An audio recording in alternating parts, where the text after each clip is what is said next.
Bailey's Story, A Puppy Tale, Chapter 16. Things were a little different at home once school began. For one thing, Ethan spent a lot of time in his room talking on the phone. He kept saying Hannah, but I never did see or smell the girl, which was a shame. My ears could have used a really good rub. The leaves were falling from the trees on the day that Ethan took me for a car ride to a place where big silver school buses came and went, and there was a stench of smoke and burned gasoline in the air. Standing beside one of those buses, waving when she saw us, was Hannah. I don't know who was more excited to see her, me or the boy. I wanted to play with her, but all the boy wanted to do was hug her. I wound my leash around their legs in excitement, and they had to stop hugging to get untangled, saying my name and laughing and stopping halfway through to hug again. I was so glad to see Hannah that I didn't even mind being a backseat dog on the way home. Well, she got to sit next to Ethan. Coach says that there will be football scouts from some colleges there to see me play tonight, Hannah, the boy said. University of Michigan, Michigan State, too. I could hear the excitement in his voice and also a little fear. I looked out the window to see what might be going on, but there was nothing unusual out there. That night, I was proud to stay with Hannah while Ethan played football with his friends. I led her over to where Mom usually took me and showed her where to sit. We'd only been there a little while when Todd came walking by. "Hi, Bailey," he said to me, his voice friendly. But something was still wrong with him. I sniffed the hand he held out, pulled my head away when he tried to pet me. "Do you know Bailey?" the girl asked. I thumped my tail on her leg when I heard my name. "We're old pals, aren't we, boy? Good dog." I did not need to be called a good dog by someone like Todd. "You don't go to school here, do you go to East High?" Todd asked. "No, I'm just visiting Ethan's family." "What are you, a cousin or something?" The people in the crowd all shouted, and I jerked my head around. More wrestling was happening out on the big lawn. I gave a little tug at the leash, but Mom must have told Hannah to keep a good hold on it.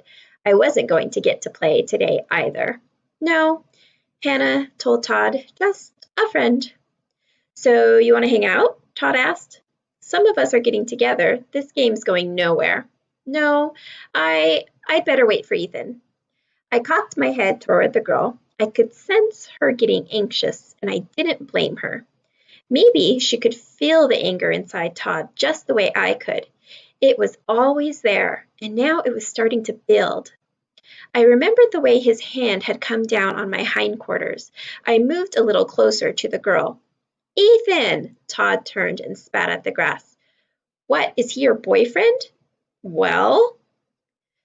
"'Cause you should know he's pretty much going out with Michelle Underwood. She's one of the cheerleaders." Todd pointed. "See, over there with all the blonde hair?" "What?" "Yeah, like everybody knows it." "Oh." Todd moved closer to the girl, and when she stiffened, I saw that his hand was touching her shoulder. Nervousness spiked inside her, and it brought me to my feet. Todd looked down at me, and I felt the fur lifting on the back of my neck. Before I even knew what I was going to do it, a low growl rose in my throat. "Bailey!" The girl leaped up. "What's the matter?" Todd was looking at Hannah now, ignoring me. "Why don't you tie up the dog and come with me? It'll be fun." No."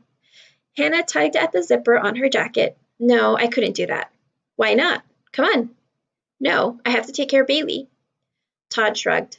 He stared at her. "Yeah, well, whatever." The anger inside him was a tide about to overflow. I growled again. This time, the girl didn't say anything to me about it. She didn't say anything to Todd either. "Fine," Todd said. "You ask Ethan about Michelle, okay? You ask him." He jammed his hands into his pockets and walked away. Hannah sat down and put an arm around me. I leaned against her. When the rest of the people around us shouted and yelled, she stayed quiet.